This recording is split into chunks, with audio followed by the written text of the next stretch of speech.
Théophile Tchénougo. Je travaille au centre ici depuis 17 ans.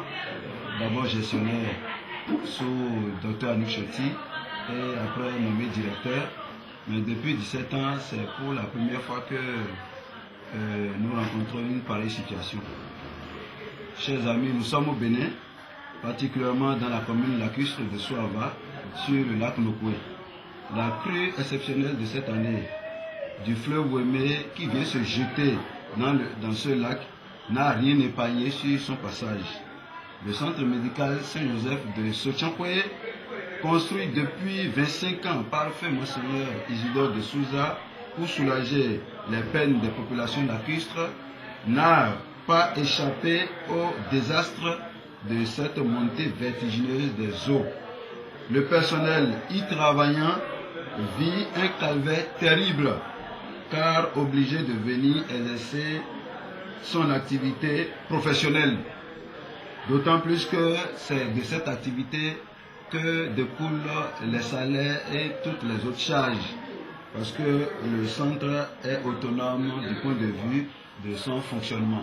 Voilà les conditions dans lesquelles le centre est autonome du point de vue du fonctionnement. Merci. Alors, monsieur le directeur, est-ce que vous pouvez nous expliquer, nous dire un mot sur la vitesse de cette montée d'eau? Parce que nous étions ici il y a quelques semaines, l'eau a monté mais était au niveau des digues.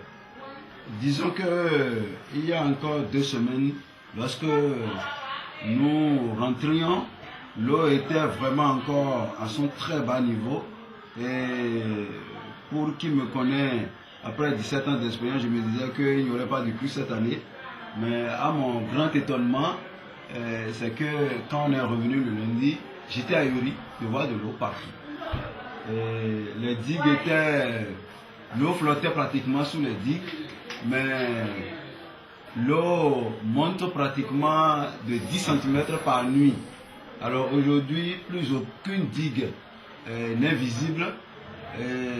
Tout est de l'eau partout. Tout vraiment de l'eau, et ce qui est encore grave, c'est que toutes les peines d'investissement depuis des années sont pratiquement tombées à l'eau. Même le forage que les partenaires, l'association de Nantes, l'ambassade de France nous ont aidés à construire, ce forage risque de prendre un coup parce que tout ce qui se passe, nous ne le comprenons plus. Les groupes électrogènes, sauf si tel que nous avons vu aujourd'hui, ça, le niveau ne montait plus. Sinon, si le niveau de l'eau monte davantage, je crois qu'il n'y a rien à espérer de tout ça. C'est dommage. Nous avons peint les bâtiments cette année grâce aux aides des scouts d'Abbeville, les bâtiments de la maternité notamment. Mais tout est tombé sous le coup de ce niveau de l'eau qui tient tête à tout et qui résiste à tout. Merci. Bon, alors, monsieur le directeur, quand vous dites que tout est tombé à l'eau, les investissements, en l'occurrence le forage et le château d'eau qui ont été construits avec l'aide de la coopération française, de l'ambassade de France, notamment des partenaires de Nantes, est-ce que vous vouliez insinuer que c'est irrécupérable? Je ne suis pas techniquement compétent pour apprécier exactement, mais rien qu'à ma seule vue, j'estime que nous risquons de ne pas avoir grand chose, mais attendons le retrait des eaux, parce qu'il faut attendre que les eaux se retirent d'ici à 3 mois pour avoir une idée exacte des dégâts causés par cette crue. Donc je comprends alors que c'est après le retrait des eaux que vous allez faire l'état des lieux des dégâts. Absolument, d'autant plus qu'aucun technicien n'accepterait braver l'eau maintenant pour faire quoi dans l'eau, qu'est-ce qu'il pourra apprécier. Donc il faut nécessairement attendre le retrait des eaux pour faire cela. Alors dans ces conditions, est-ce que vous avez fermé le centre? Comment est-ce que vous arrivez à juguler cette situation? Comment se comporte le personnel? Non, nous n'avons pas fermé le centre.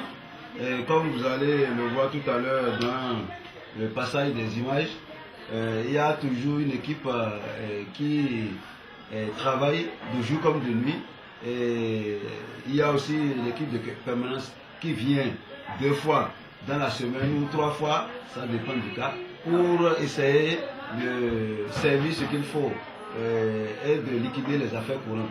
Voilà ce à quoi nous nous en tenons actuellement.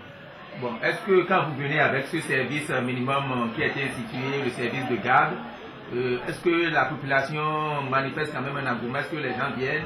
Est-ce qu'ils ont les moyens de payer leurs soins? Exactement.